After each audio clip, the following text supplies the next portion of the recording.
Hello hi namaskar welcome to geography. My name is Siddharth. मानव भूगोल human geography हम लोग पढ़ रहे हैं। मानव भूगोल में हम लोगों ने जनसंख्या वाला सेक्शन स्टार्ट किया था। जनसंख्या एक बहुत बड़ा सेक्शन है।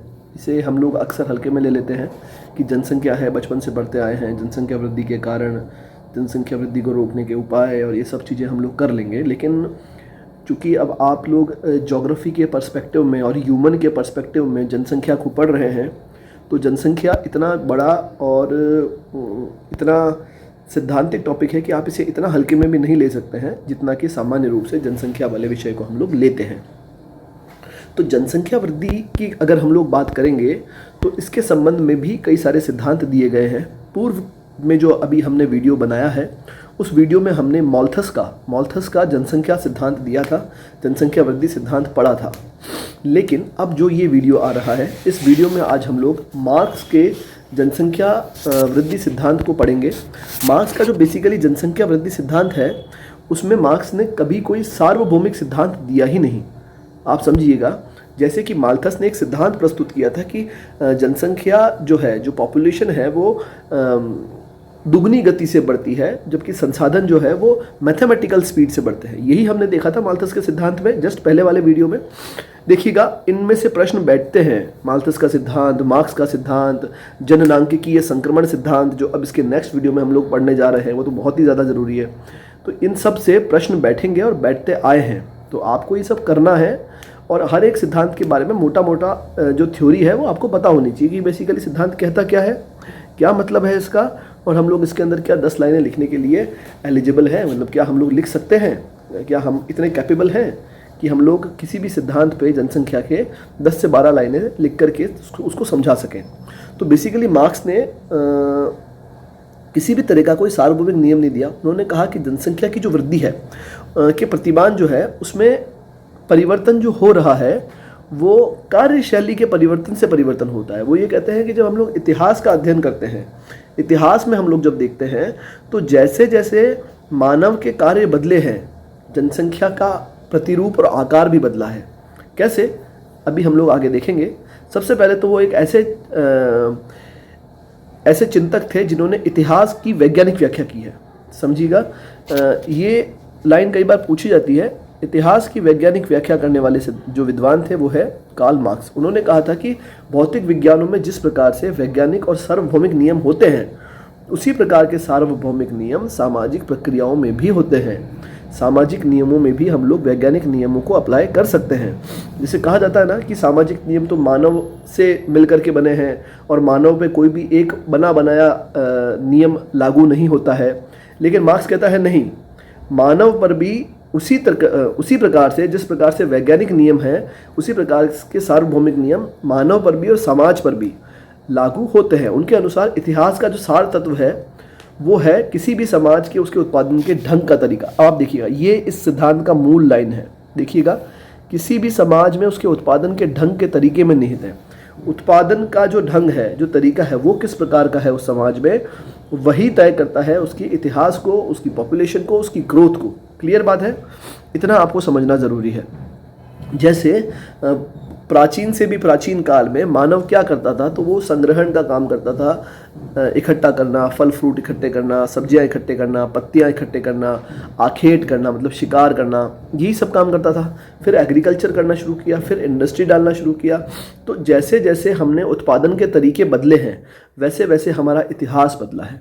ये मानना है कार्ल मार्क्स का, ये इसके सिद्धांत का लबोलबाब है। अब आप देखिएगा, अब इन्होंने इसको एग्जाम्पल से समझाया है। उदाहरण के लिए, घुमक्कड़ी स्तर के जो मानव प्राणी थे वो स्थायी जीवन की ओर आगे बढ़े, शिकार करने लगे, फल फूल एकत्र करने लगे, भेड़ों को चराने की अवस्था में मानव को पशुओं को पालने और निजी खेती करने की ओर अग्रसर किया।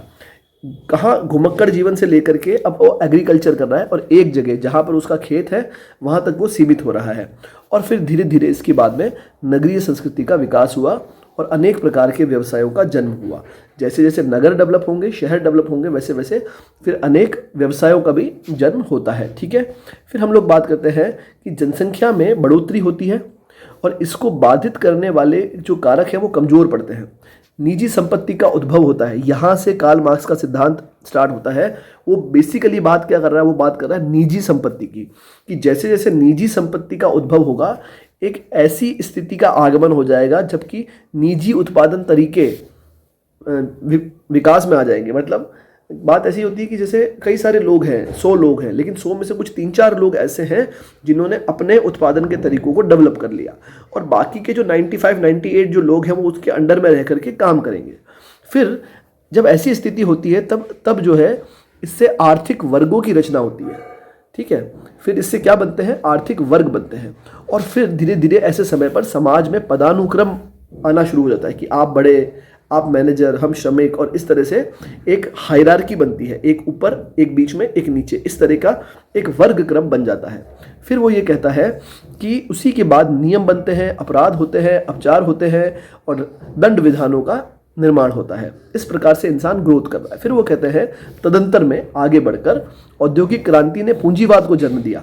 जैसे जैसे इंडस्ट्रियल रेवोल्यूशन आती है, मतलब इसका मतलब क्या है औद्योगिक क्रांति का, कि उत्पादन के तरीकों में जब हम लोग इंडस्ट्री जो मेन हो जाता है कि भाई सब जगह इंडस्ट्री लगना शुरू हो जाएगी, और कुछ प्राइवेट लोग हैं जो उन इंडस्ट्री के मालिक हैं, जो कि बहुत चंद हैं। 10 इंडस्ट्री तो 10 मालिक हो गए, लेकिन हर इंडस्ट्री में 20-20 लोग काम कर रहे हैं, तो 200 लोग उनके अंडर में काम करने वाले हो गए। तो ज़्यादा संख्या किसकी है, काम करने वाले श्रमिकों की, लेकिन ज़्यादा पैसा कौन कमा रहा है, जो इंडस्ट्री के मालिक हैं वो। तो वो ये कहते हैं इससे पूंजीवाद को बल मिलता है, और इसके कारण गरीब और अमीर लोगों के वर्गों का विकास होता है। इस प्रकार से पूंजीवाद डेवलप होता है, और गरीब वर्ग और अमीर वर्ग, ये 2 वर्गों का निर्माण हो जाता है। मार्क्सवादी विचारकों का यह भी मानना है कि व्यक्तियों के वर्गों के विभाजन ने ही वर्ग संघर्ष की शुरुआत की है। वो ये कहते हैं कि अब ये जो 2 वर्ग बन गए, ये गरीब और ये अमीर, अब इससे वर्ग संघर्ष आरंभ होगा। ये जो गरीब वर्ग है और ये जो अमीर वर्ग है, इन दोनों में आपस में कॉन्फ्लिक्ट उत्पन्न होगा, और ये आपस में संघर्ष करेंगे कि किसे कितना हक मिल रहा है। संक्षेप में अगर बात करें तो एक वर्ग नियोजक जो है, एक वर्ग तो बन जाता है नियोजक मतलब मैनेजर, और एक वर्ग बन जाता है कार्मिक। तो इस प्रकार से उत्पादन के जैसे जैसे क्रम बदले, कैसे घुमक्कड़ जीवन से लेकर के, और अब उत्पादन के साधन निजी हाथों में आ गए हैं। तो इस प्रकार से पूंजीवादी व्यवस्था डेवलप होती है, और इसी से जनसंख्या का क्राइसिस भी बनेगा। वो ये कहते हैं जो नीचे वाला वर्ग है वो अपनी संख्या बढ़ाता है, नीचे वाला जो वर्ग है वो धीरे धीरे अपनी संख्या बढ़ाता है, ऊपर वाला वर्ग अपनी संख्या को सीमित रखता है, ताकि उसके पास कम संख्या में लेकिन प्रॉपर्टी अधिक से अधिक हो। लेकिन नीचे वाला जो वर्ग है उसके पास क्या है, उसके पास देने के लिए कुछ नहीं है, वो सिर्फ और सिर्फ अपना श्रम दे सकता है। समझिएगा, अगर कोई ऐसा व्यक्ति है जिसके 4 बच्चे हैं और एक व्यक्ति का 1 बच्चा है, तो ये एक बच्चा भी श्रमिक है, वो 4 बच्चे भी श्रमिक है। एक बच्चा 200 रुपये कमाता है और 4 बच्चे 200-200 करके 800 कमाते हैं। तो नीचे वाला जो वर्ग है बेसिकली वो क्या है, वो ऐसा वर्ग है जिसके पास देने के लिए सिर्फ और सिर्फ श्रम है। तो श्रम से फिर वो पॉपुलेशन ग्रोथ होती जाती है। क्लियर बात है। बेसिकली इनका नाम था कार्ल हेनरिक मार्क्स। 1818 से लेकर के 1883 तक के अपने जीवन काल में इन्होंने साम्यवाद के सिद्धांत दिए हैं। क्लियर बात है। साम्यवाद का सिद्धांत कहता है कि उत्पादन के जो साधन हैं, जो प्रोडक्शन के जो मीन्स हैं, उनका डिस्ट्रीब्यूशन, उनका जो वितरण है वो समान रूप में हो जाए सभी जगह पर। क्लियर बात है। उत्पादन के साधनों का वितरण समान रूप में हो जाए तो ये द्वंद्व होगा ही नहीं सोसाइटी में। फिर वो कहते हैं कि विशेष रूप से सामंती और पूंजीवादी समाजों में 2 प्रमुख आर्थिक वर्ग होते हैं, गरीब और अमीर। अमीर व्यक्ति कौन है? वो है जिनके पास उत्पादन के साधनों का स्वामित्व है, मतलब लैंड जिनकी है, भूमि जिनकी है, कारखाने जिनके हैं, फैक्ट्रियां जिनकी है, वो तो कहलाएगा एक वर्ग। और दूसरा वर्ग होता है श्रमिक वर्ग। वो क्या होते हैं?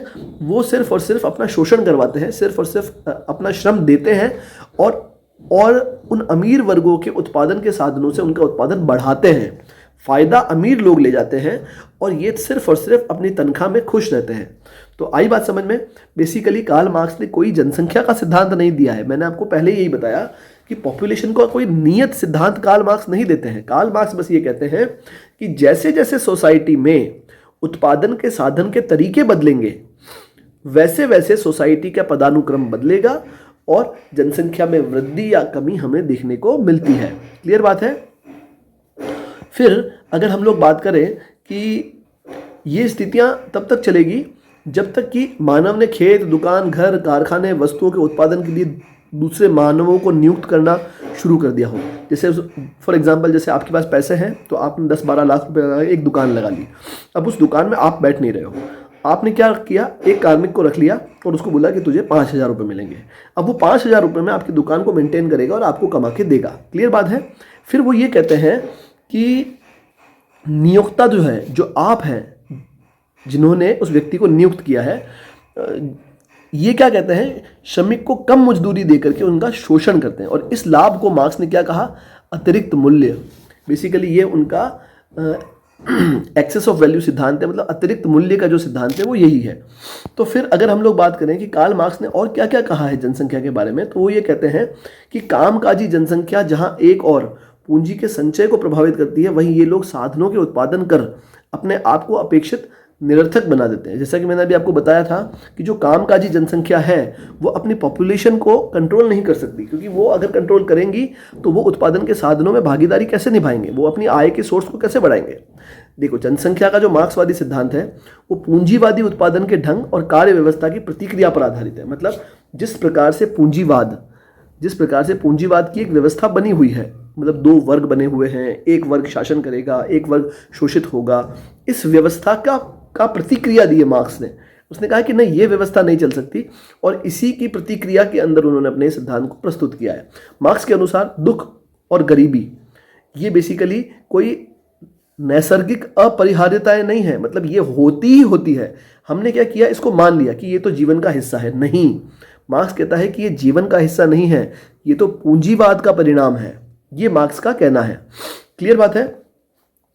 इसी क्रम में मार्क्स कहते हैं कि जो माल्थस कह रहा था कि जनसंख्या जो वृद्धि है वो जीवन निर्वहन के साधनों से तीव्र गति से बढ़ती है, ऐसा भी नहीं है।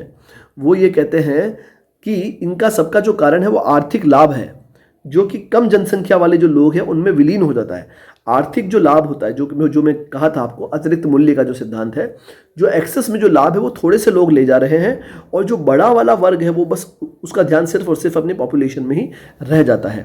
फिर हम लोग बात करेंगे कि जैसा कि मैंने आपको वीडियो के स्टार्टिंग में बताया था कि मार्क्स के विचार में जनसंख्या वृद्धि का कोई एक सार्वभौमिक नियम नहीं है, और ना ही कोई ऐसा नियम हो सकता है। मार्क्स कहता है जनसंख्या की वृद्धि प्रतिमान और गतिकी में परिवर्तन, उत्पादन के ढंग में जैसे जैसे परिवर्तन होगा वैसे वैसे जनसंख्या में भी परिवर्तन होता जाता है। तो उत्पादन के ढंग में उत्पादन की कुछ निश्चित शक्तियां आती है, वो उसे परिवर्तित करती है। जैसे फॉर एग्जांपल कि जब एग्रीकल्चर टाइप की इकोनॉमी थी, जब सिर्फ और सिर्फ दुनिया में खेती ही होती थी, इंडस्ट्री कभी आई ही नहीं थी, तब दुनिया की पॉपुलेशन कितनी थी आप देखिए। और जब जैसे जैसे औद्योगिक क्रांति आती है, जैसे जैसे इंडस्ट्रियल डेवलपमेंट होता है, नगरीकरण होता है, वैसे वैसे उत्पादन के जो साधन हैं वो कुछ निजी हाथों में जाके संचित हो जाते हैं। कुछ लोग हैं वो तय करेंगे कि किसको क्या मिलेगा और कितना मिलेगा। तब फिर आप देखिए पॉपुलेशन किस हिसाब से बढ़ रही है या घट रही है। तो ये कार्ल मार्क्स कहते हैं। और अब और वो क्या कह रहे हैं इसी के संबंध में, वो कहते हैं कि आर्थिक वर्ग और निजी संपत्ति ये दो परस्पर जुड़े हुए दुर्गुण हैं जो कि गरीबी को, बेरोजगारी को और जनसंख्या की वृद्धि को जन्म देते हैं। वो ये कहते हैं कि जो आर्थिक वर्ग है, जो बड़ा वर्ग है, या यूँ कहें कि जिसके पास निजी संपत्ति का हकदार है, मतलब जो लोग उसके प्रॉपर्टी के राइट्स जिनके पास हैं, निजी संपत्ति जिनके पास है, ये वो दो बड़े बड़े दुर्गुण है जिससे समाज में गरीबी आती है, बेरोजगारी आती है और जनसंख्या की वृद्धि होती है। ठीक है, ये बेसिकली कार्ल मार्क्स का एक सिद्धांत था जिसमें वो ये कहते हैं कि जनसंख्या की वृद्धि का कोई सार्वभौमिक सिद्धांत आप नहीं दे सकते हो, अभी तो ये तो हमारे द्वारा ही डेवलप की गई पूंजीकरण की जो व्यवस्था है उसी का परिणाम है कि हमारी जनसंख्या इस हिसाब से बढ़ रही है। ये कार्ल मार्क्स का कहना था। मैं ये नहीं कहूँगा कि ये एकदम सही है या एकदम गलत है, ये उनके अपने विचार हैं कार्ल मार्क्स के। इसके बाद हम लोग एक और नेक्स्ट वीडियो में हम लोग जननांकिकीय संक्रमण सिद्धांत पढ़ेंगे। उससे पहले चूँकि हम लोग सभी सिद्धांतों को पढ़ने के बाद उसकी आलोचना भी पढ़ते हैं, एक पक्ष हमने जान लिया तो दूसरा पक्ष भी जानना ज़रूरी है।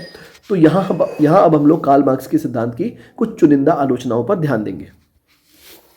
तो जो इसकी सबसे पहली आलोचना है वो ये है कि जनसंख्या में जो वृद्धि होती है उसका कारण इन्होंने क्या बताया, निम्न वेतन, बेरोजगारी, अल्प रोजगार और ये सब बताए हैं। लेकिन उन्होंने ध्यान नहीं दिया कि इसके अन्य कारणों में चिकित्सा सुविधा भी एक कारण है, स्वास्थ्य रक्षा भी एक कारण है, और इन कारणों से भी जनसंख्या वृद्धि होती है। मार्क्स ने इस पर बिल्कुल जोर नहीं दिया। फिर वो ये कहते हैं कि जनसंख्या वृद्धि को हम लोग वेतन से और इनसे नहीं नाप सकते हैं। इसमें कई सारे सामाजिक, राजनीतिक और आर्थिक कारक भी अपना अपना रोल निभाते हैं। फिर हम लोग एक बात करेंगे कि कार्ल मार्क्स कहते हैं कि जिसका जितना ऊंचा वेतन होगा उसमें जन्म दर उतनी ही कम होगी, और जो लोग कम पैसा कमाते हैं वो लोग पॉपुलेशन भी ज़्यादा पैदा करेंगे। ये भी कहा जाना एकदम 100% उचित नहीं लगता है, क्योंकि इसके अंदर भी बहुत सारे फैक्टर है, जैसे कोई आस्था है, धर्म है, इन पर भी कार्ल मार्क्स ने ध्यान नहीं दिया। ये सब फैक्टर भी पॉपुलेशन की ग्रोथ में अथवा कम होने में अपनी एक अच्छी भूमिका निभाते हैं। फिर एक बड़ी आलोचना ये की जाती है कि कार्ल मार्क्स ने क्या किया, सभी प्रकार के, जैसे गरीबी को, कंगाली को, बेरोजगारी को, सामाजिक बुराइयों को, इन सबको इन्होंने संपत्ति के ऊपर थोप दिया कि ये इन सब का कारण निजी संपत्ति है बस। लेकिन अगर हम लोग बात करें कि सिर्फ और सिर्फ वो एक कारण नहीं हो सकता है, वो कहते हैं कि सामाजिक मापदंड भी एक कारण है, शैक्षणिक स्तर भी एक कारण है, कहीं पर शिक्षा कम है तो भी एक कारण होता है, प्रौद्योगिकी की उन्नति कहीं पर नहीं होगी तो भी एक कारण बनता है, पारिवारिक दृष्टिकोण भी एक कारक होता है, जिससे ये सारी की सारी चीज़ें बनती हैं। तो इस प्रकार से कई सारी आलोचनाएं कार्ल मार्क्स के सिद्धांत की भी की जाती है। लेकिन यहाँ फिर एक लेकिन है, उपयुक्त सभी आलोचनाओं के बावजूद भी ये कहा जा सकता है कि माल्थस के बाद कार्ल मार्क्स ही ऐसे व्यक्ति थे जिन्होंने जनसंख्या की वृद्धि को एक वैज्ञानिक दृष्टिकोण दिया। वो उसको एक साइंटिफिक ढंग से, एनालिटिकल ढंग से समझाने का प्रयास करते हुए दिखते हैं, और वो भौतिक सामाजिक कारणों पर इतना बल नहीं देकर भी वो एक फैक्टर, आर्थिक फैक्टर पर जनसंख्या के प्रभाव और जनसंख्या का उस आर्थिक फैक्टर पर जो प्रभाव होता है उसको समझाने में वो काफ़ी ज़्यादा सफल रहे हैं। यही कारण है कि जनसंख्या वृद्धि का कोई एक सार्वभौमिक या अकाट्य मॉडल नहीं दिया जा सकता है, क्योंकि इसके ऊपर कई सारे फैक्टर्स यहाँ पर आकर के काम करते हैं। तो अब ये तो रहा मार्क्स का जनसंख्या सिद्धांत, जिसे सिद्धांत कहें या उस पर चर्चा कहें, आप देख लीजिए। इसके बाद अब हम लोग जननांगिकीय संक्रमण सिद्धांत की तरफ बढ़ेंगे, तो आप लोग इसी तरह से जुड़े रहिएगा। हो सके तो इन सब चीज़ों की शॉर्ट नोट्स बनाते चलिए, आपको बहुत फ़ायदा होगा। बुक्स पढ़िए, किसी दूसरे के बनाए हुए या बाहर से खरीदे हुए नोट्स ना पढ़िए। किताब से पढ़ाने का एकमात्र उद्देश्य यही है कि आप किताबों से यूज टू हो जाए। आपको लगेगा कि ये पेज मेरा देखा हुआ है, ये पेज मेरा पढ़ा हुआ है, पहले भी मैंने किताब पढ़ी हुई है, चाहे वो वर्चुअल ही सही। तो आप लोग बुक पढ़िएगा, और मिलेंगे हम लोग नेक्स्ट वीडियो में। इसी तरह से जुड़े रहिए।